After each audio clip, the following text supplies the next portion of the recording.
please recite a Surah Al-Fatiha and Qul Huwallahu Ahad after Salawat ala Muhammad wa ali Muhammad.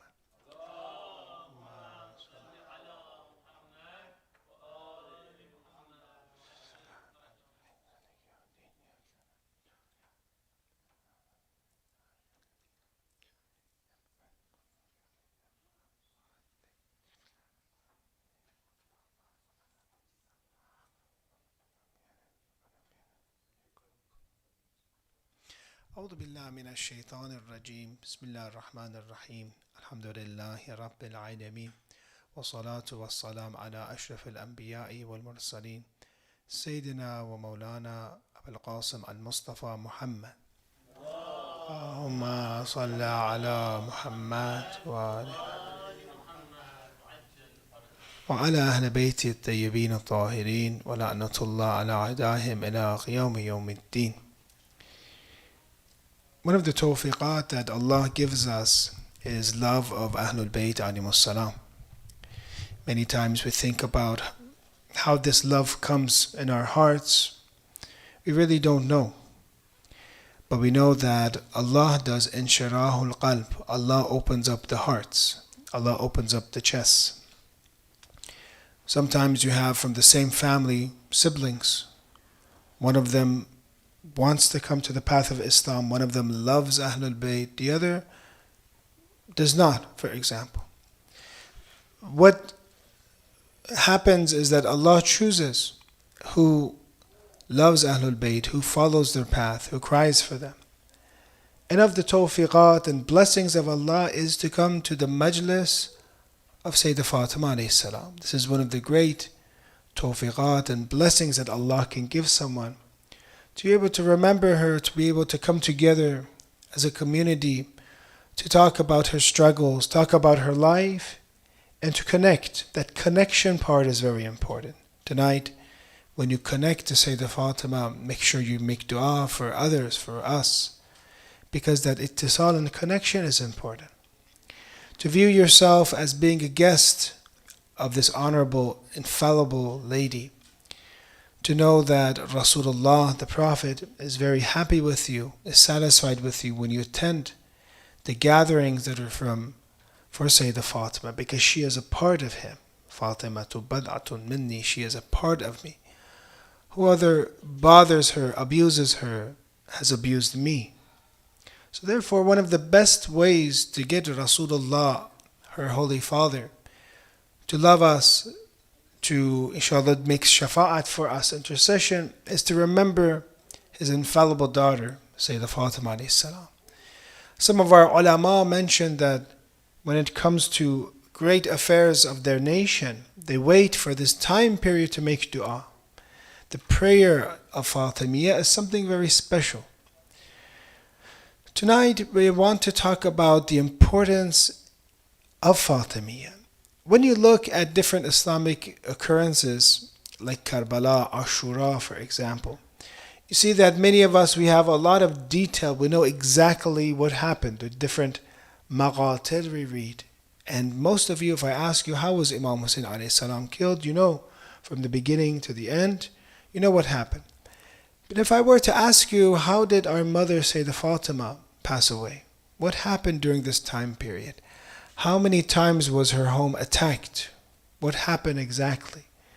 Yes, the historical sources are strong, but Imam Hussein's Ashura, well, there was many people that were witnessing. But still we have many books, many historical accounts that show us what happened to Sayyidah Fatemiyya.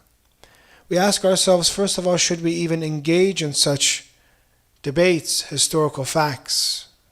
We say yes, of course, because we believe in brotherhood, we believe in sisterhood, we believe in the fact that there needs to be mutual coexistence between Muslims.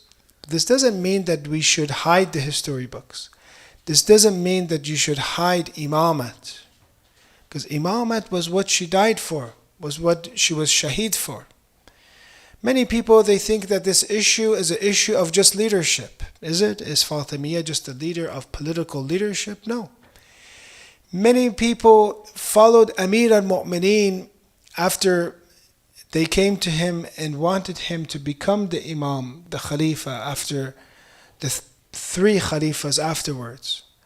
But they did not come to Imam Ali alayhi salam as an Imam even, except the Khawas, those that knew Imam Ali, those that understood the Hadith. Many of them came to Amir al-Mu'mineen alayhi salam just because they thought he was more fit to rule. Not that he is the infallible Imam. It's wajib to follow him. Whatever he says is happiness for me. If I oppose him, I'm going to be destroyed. Many people were confused. Look at, for example, many of you maybe went to the holy city of Mashhad. There's a graveyard cemetery that many people are buried there by the name of the graveyard of Khaja Rabi. Maybe you've been there. Maybe some of your family members or those that are Mashhadi, some of them are buried there. Khaja Rabi is a place where people are buried. But how was he? What did he do? Some of the historical records say that he was one of the top 8 Zahids of Islamic history, Khaja Rabi. Top 8. That he abstained from the world. He worshipped Allah. But things were so confusing for him that they say that when it came to the battle of Siffin, where Muawiyah attacked Amir al-Mu'mineen alayhi salam, he said that, please, I don't want to be part of this battle. Excuse me from the battle of Siffin because it's Muslims killing Muslims. Well, this is Muawiyah. He's coming to destroy Islam.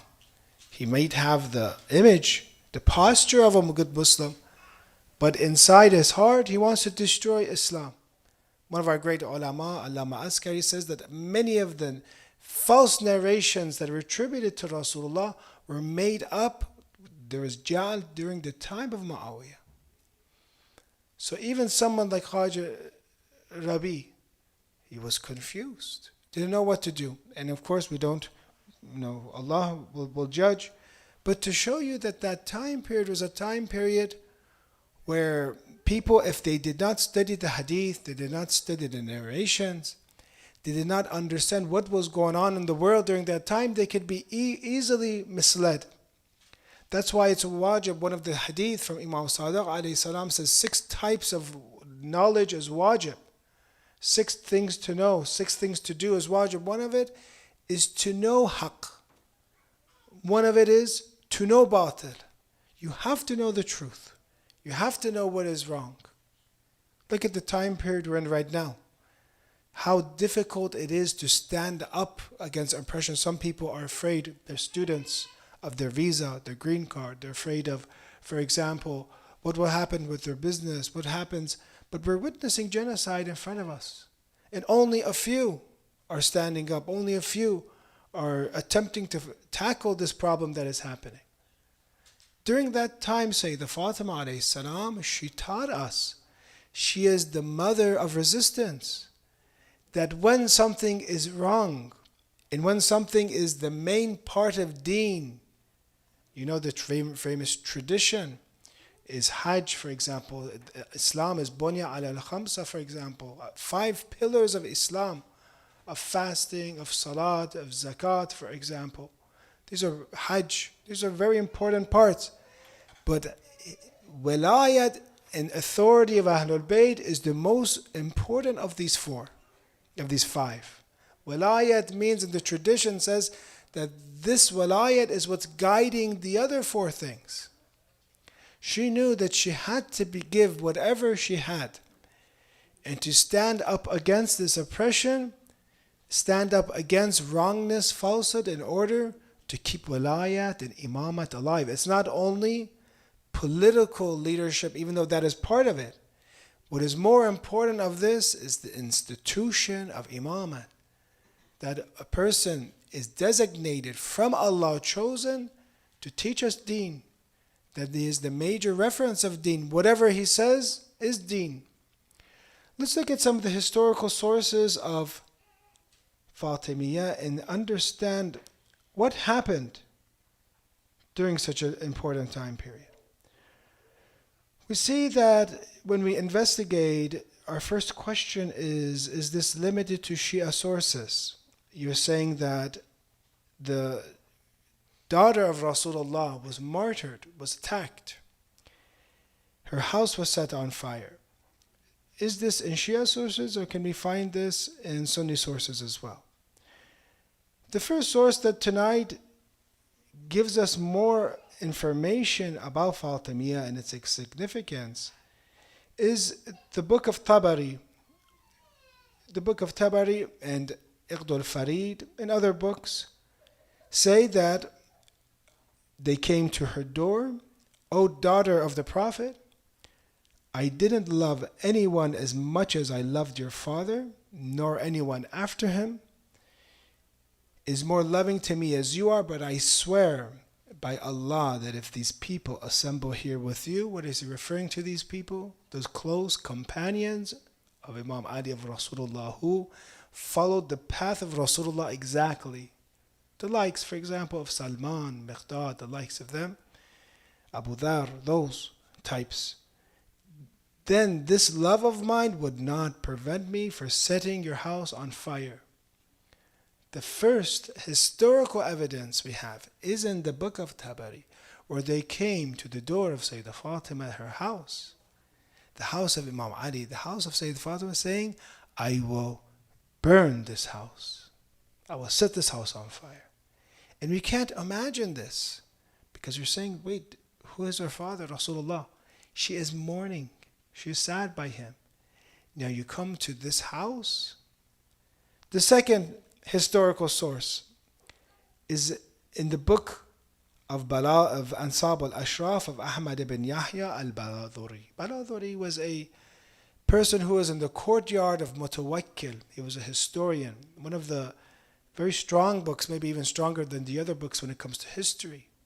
He says this, that the first sent upon Ila Ali Yuridul Bay'ah, the first Khalifah came to Amir al-Mu'mineen alayhi salam. He sent for him. He says, he has to do allegiance to me. He has to do allegiance. This is where Baladur. Falam yubaya. Imam Ali did not do bay'ah. So I'm not going to do bay'ah against for you. I'm not going to do allegiance to you. So then the second came.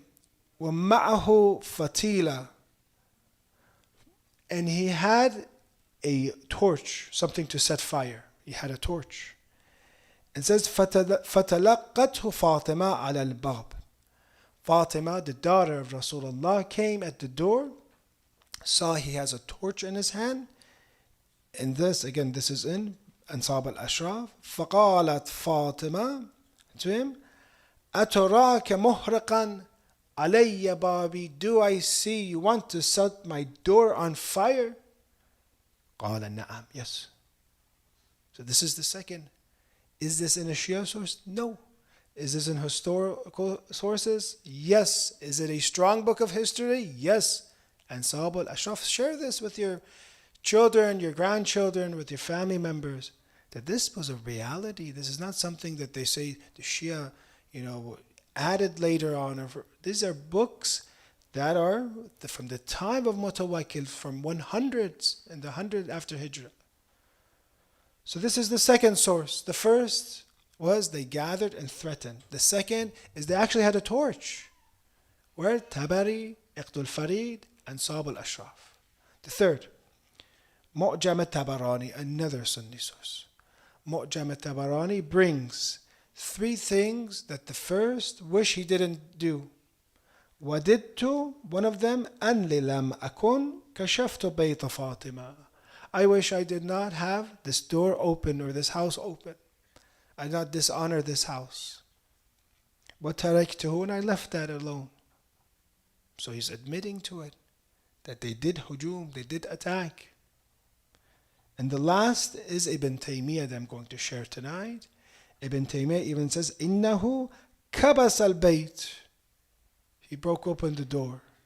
So this is a reality from Ibn Taymiyyah, from Iqd al-Farid, Tariq al-Tabari, Ansab al-Ashraf, Mu'jam al-Tabarani, that this happened. It's very saddened by this. We're very, for us as Muslims, that many do not know what happened to Sayyidah Fatima. There's many sources. If you want me to, I do not want to make it a historical lecture, but there's many sources in Sahih Bukhari even, that he did not speak to the first. He did not speak to him. Hatta tuwaffiyat, until she passed away. She did not speak to him. So therefore, we come to the conclusion that when you put these things together, one, it shows her stance. That what type of stance did she have? What did she do? And that sometimes when the entire, we don't say the entire city, the power is against you, the government is against you at that time. But when something is the truth, you have to stand for the truth. It doesn't matter what type of sacrifice you have to make. She made that sacrifice so that today, my dear brother, my dear sister, things will be clear for us. That there's two paths, the imamat and khilafat. That she does not accept the khilafat, that she does not do bay'ah, that Imam Ali did not do bay'ah. And because of this choice, her house was set on fire, her house was opened, her house was threatened. And as we have, that she became squeezed between the door and the wall. This is the reality of Fatemiyya. This is something that I advise you during these few nights. Open some books, study more about the oppression of Sayyidah Fatima alayhi salam, about the courage, the resilience, the patience. Read about this khutbah that she came when she entered Masjid al-Nabi at that time. And she spoke about what they're doing, that they're robbing her, depriving her of Fadak. Fadak was a garden that could fund wars. Fadak was a huge economic resource. But we believe that Fadak was an excuse to make very clear that the depriving Sayyidah Fatima from an inheritance, even though it was already gifted to her, that she's making the argument that you're taking my inheritance from me. They're doing dhulm and oppression in the same way they're taking the wilayat and the imamat and the political rule of Imam Ali alayhi salam away. Very sadly, how many people do you think stood up to fight for her? After one of the great, amazing khutbahs that, a lot of times when you want to prepare, for example, myself, I try to prepare a little bit before I speak.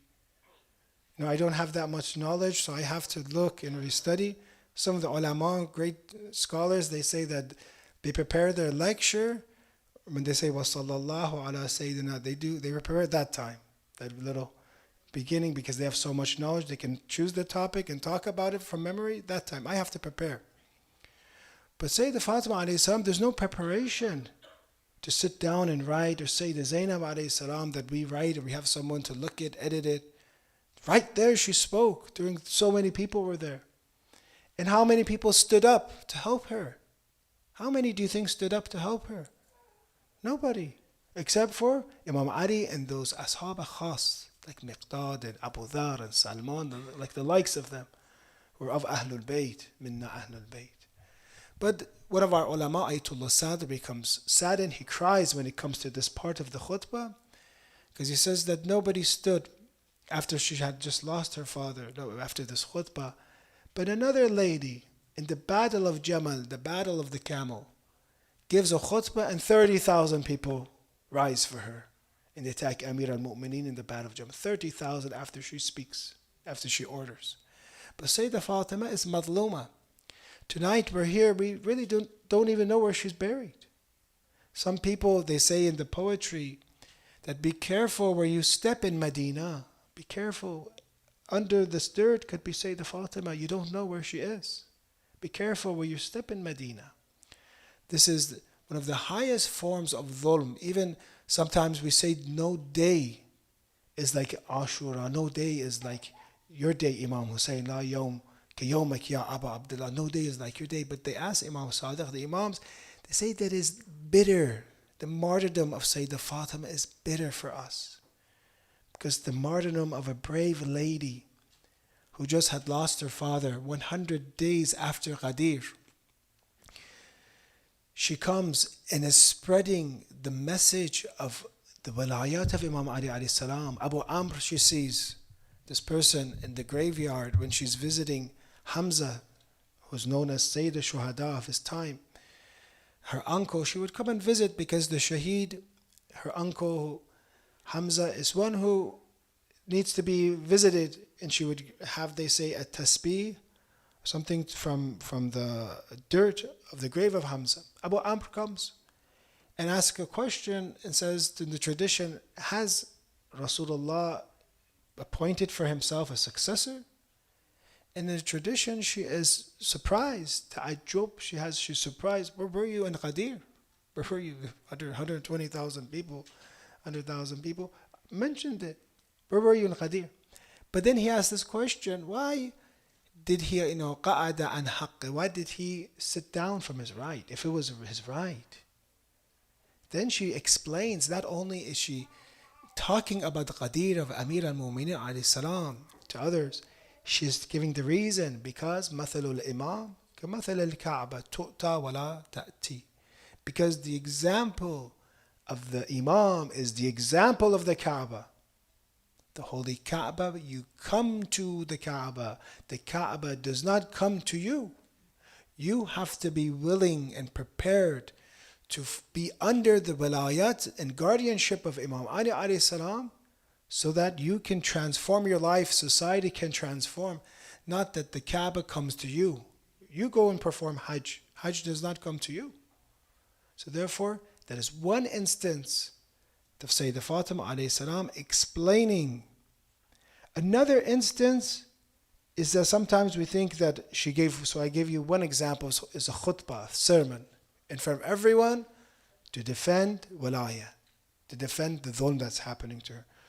Two, we talked about addressing people individually, like Abu Amr, for example.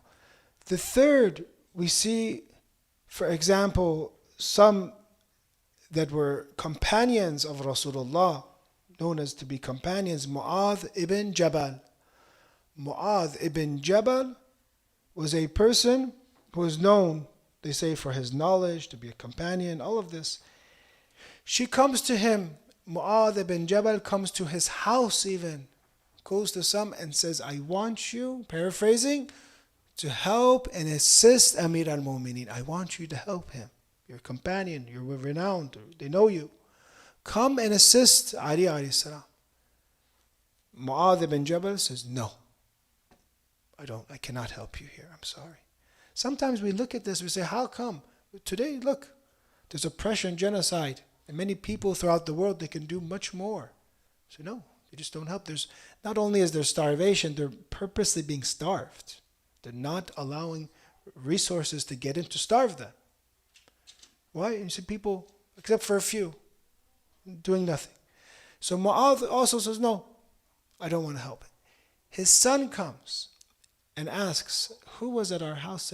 Say the Fatima was at our house. It's a big deal. The daughter of Rasulullah was at our house. What a blessing. And she says, what did she want? She says, she wanted me to help her.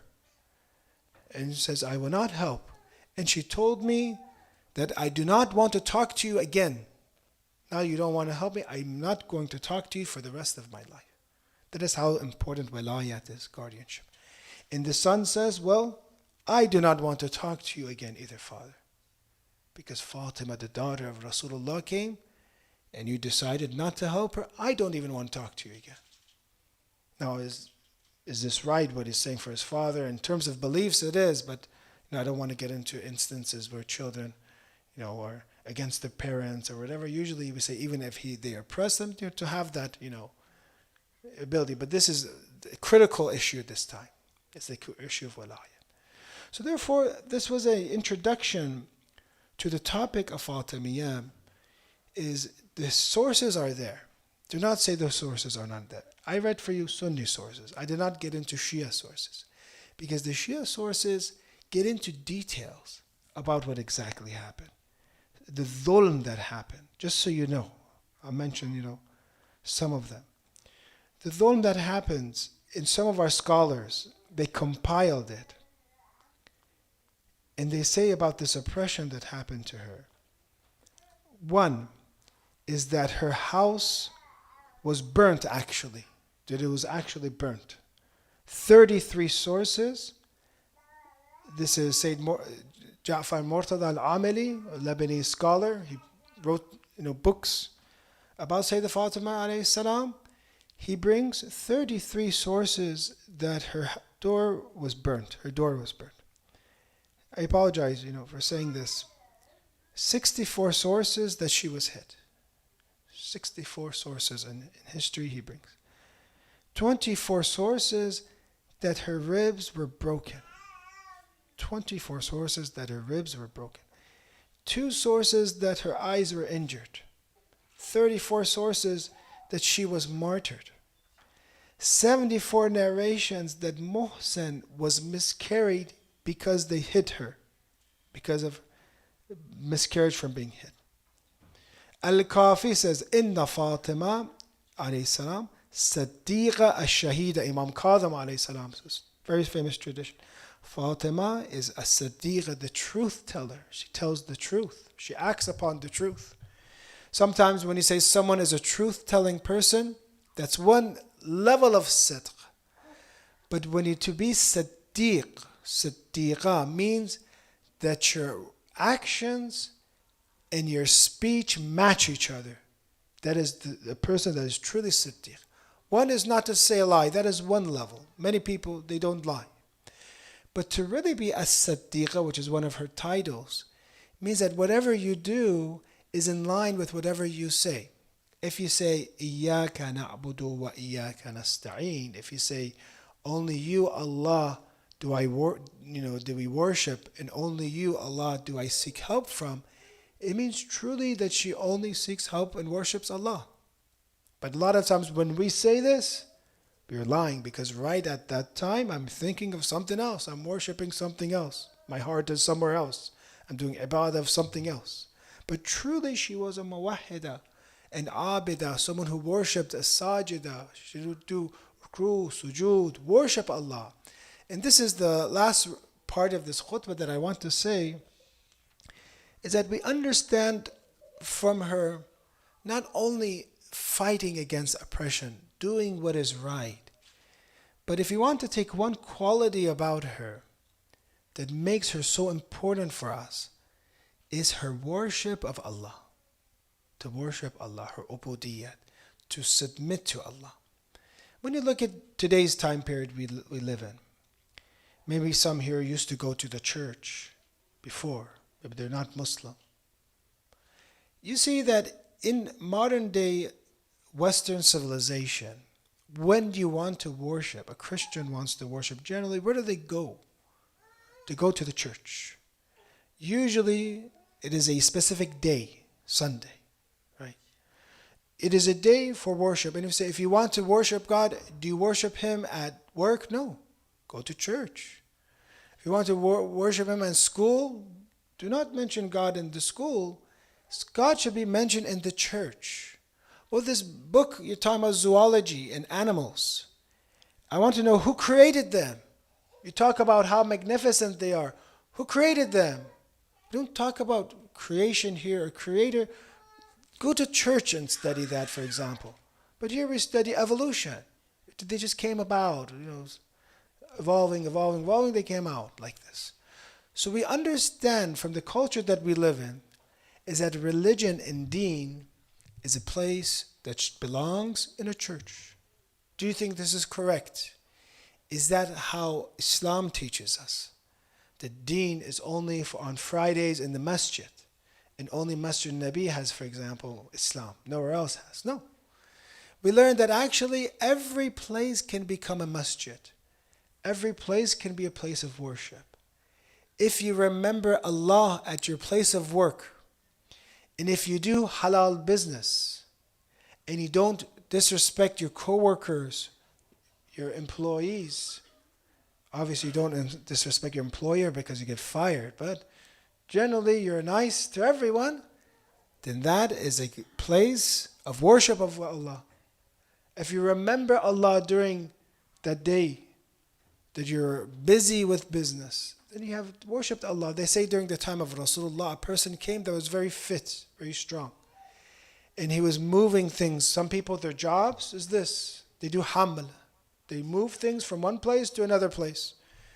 They came to him and people were saying, you look at him work for his dunya like that, for example. Look at him for world. He's sweating. He's strong. He's working for dunya. For example, he's a slave of the dunya, of the world.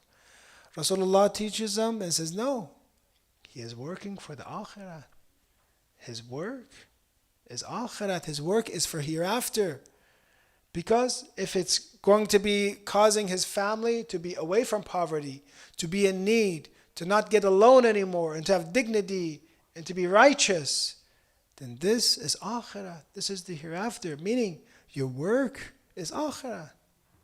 School, when you study in school, and you go to school, and your intention is to seek knowledge because Allah wanted me to seek knowledge, what happens?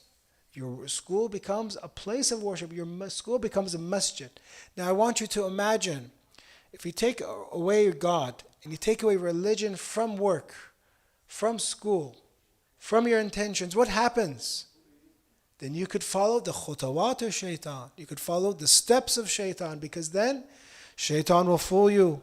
You go to school, you find the wrong company, you have the wrong intention, you'll go into school with iman, you'll come out without iman because you did haram and sin. So one of the most destructive things for us is to limit religion, to limit God only to the masjid or place of worship. That we are instructed to, even when it comes to sleeping, or like some of the traditions say, from 70 parts of, for example, worship of Allah, halal income is the highest part. Getting halal income is the highest part of worship of Allah. So you see how logical our deen is. How when you look at the life of Sayyidah Fatemiyya alayhi salam, you see everything revolved around Allah. Even some of the intentions that you make. For example, you make an intention, the hadith has, I want to make Salatul Layl. I sleep at night, I want to make Salatul Layl. You oversleep. What happens? You oversleep, they write you as if you have worshipped Allah the entire night. Why? Because your intention is for Allah. So one thing we learn from these great individuals is that a person can make and live and work, their friendship is for God. Even when they don't go somewhere and they're enemies with the oppressors, that is for Allah. Your work can be for God. Your school can be for God. Your home can be for God. That this is how we're supposed to remember God, kathir, a lot, abundantly. The second part we learn is that actual khas worship of Sayyidah Fatemiyya alayhi salam. Az-Zahra alayhi salam, that title is from nur and light, because when she would pray and worship, she would illuminate. The world would become illuminated. Medina would become illuminated. So it's that khas worship of Allah. So we learn from her that a person has to also worship Allah. And that feeling that sometimes you have, I don't want to worship, that is a disease, that is a sickness. Yes, sometimes I'm tired. I don't want to do this dua, I don't want to read. Sometimes very saddened. I go to different places for, tabligh or to spread Islam. You see the youth, sometimes we're talking until the morning. So, it's Sahar now, it's almost Fajr. You have 5 minutes, 10 minutes. Maybe 2 units of Shahr Ramadan. 2 units of Salatul Layl. What happens if you did? They don't even think sometimes. There's no desire for these things. Now, we said sometimes a person has that intention, but oversleeps. They get the reward. But sometimes there's not even that intention. There's not that desire. You don't even want to do it. You don't want to worship extra. You just want to finish Maghrib, Isha, and now I'm happy. The whole night I have to myself because I already did my Maghrib and Isha. It's going to be a good night now. No more Allah, no more religion. I'm done today. I'm off work. It's a great feeling. But what about that call that Allah has? Many times He gives us difficulties in life so we can remember Him and cry for Him. Sometimes He gives us pleasures in life, good things in life, so we can remember Him and be appreciative. So this other part is something that Allah calls us. And if you don't get called for worship, no, there's something wrong with us. Because our role models tonight, we're remembering Sayyidah Fatemiyya alayhi salam, someone who worshipped Allah at night. Someone whose daughter, Sayyidah Zainab, they say in Karbala, from Karbala to Sham, she did not forget the night prayers. Even if she had to sit, she would do the night prayers. That the night of Ashura, she was worshipping Allah until the morning. She's worshipping Allah.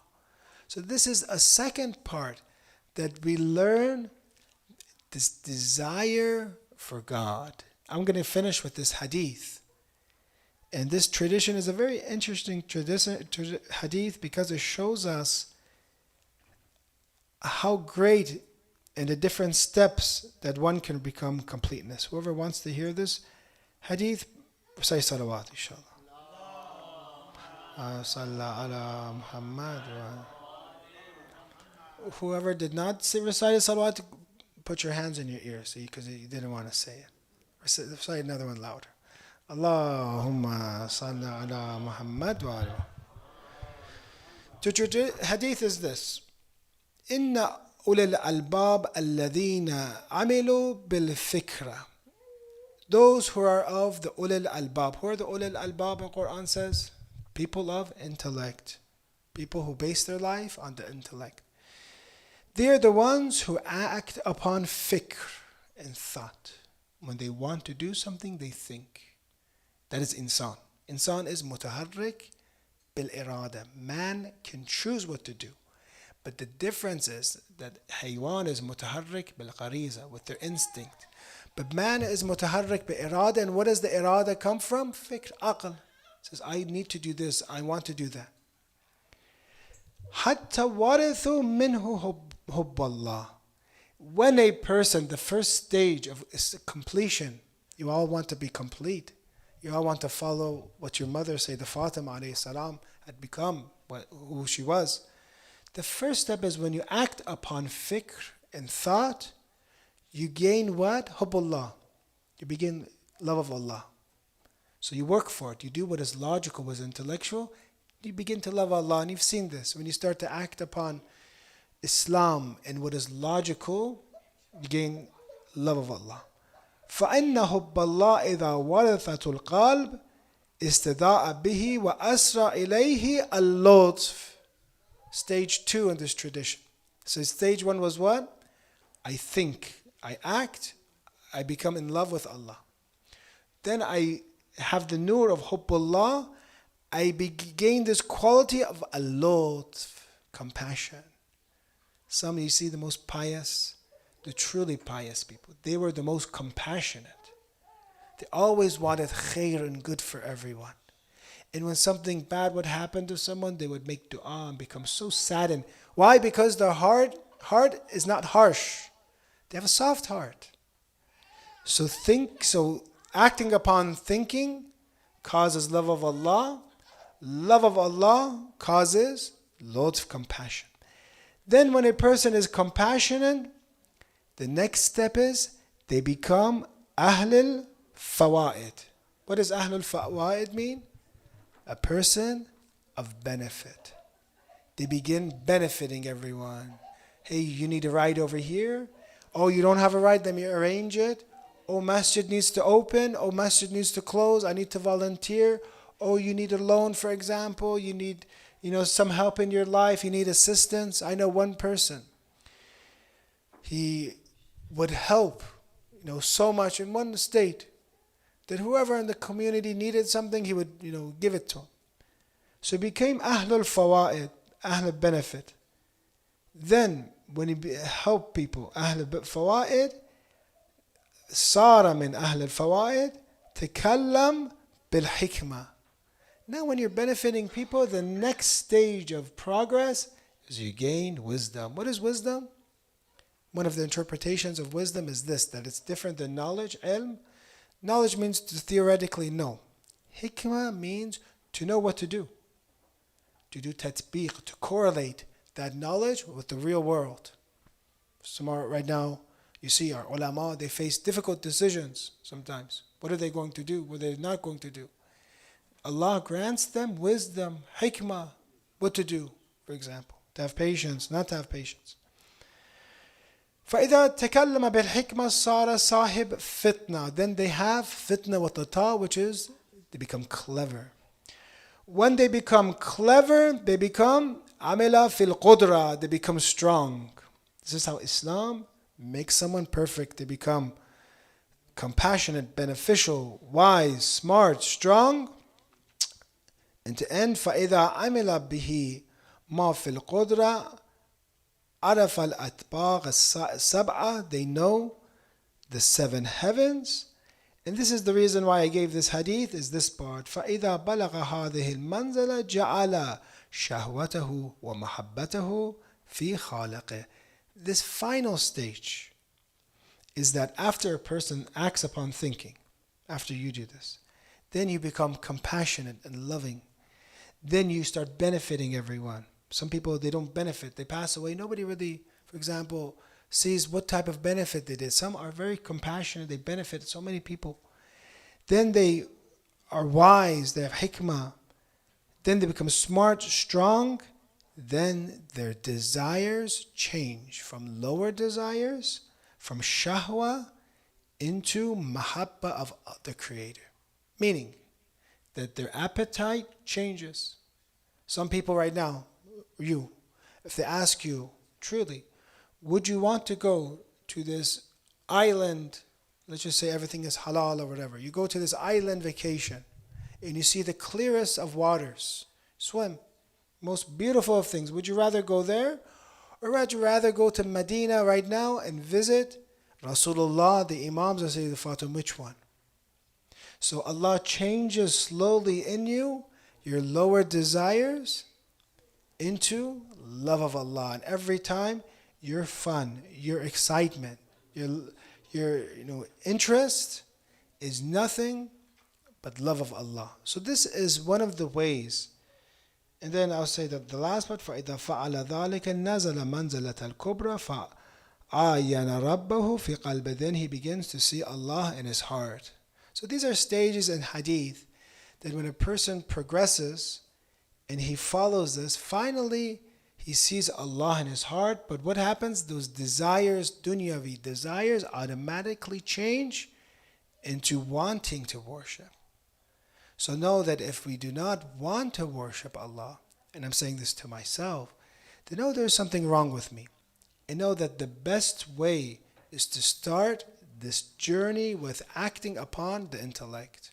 And if you do this, you notice that I want to help him, I want to be beneficial. That everything, my entire life, I'm in the realm of worship. And that is how Ahlul Bayt alayhi salam were. That they had no desires for the low, for the material. Their entire attraction and love was nothing but worship of Allah. May inshallah Allah give us that ability to follow Sayyidina Fatima alayhi salam, and to worship her, to worship Allah, and to worship how inshallah she worshipped Allah, inshallah, close to that. Let's dim the lights and talk about some of the musibat of her quickly, inshallah. We have a Lutmiya, we have Sina Zani, so please continue to participate.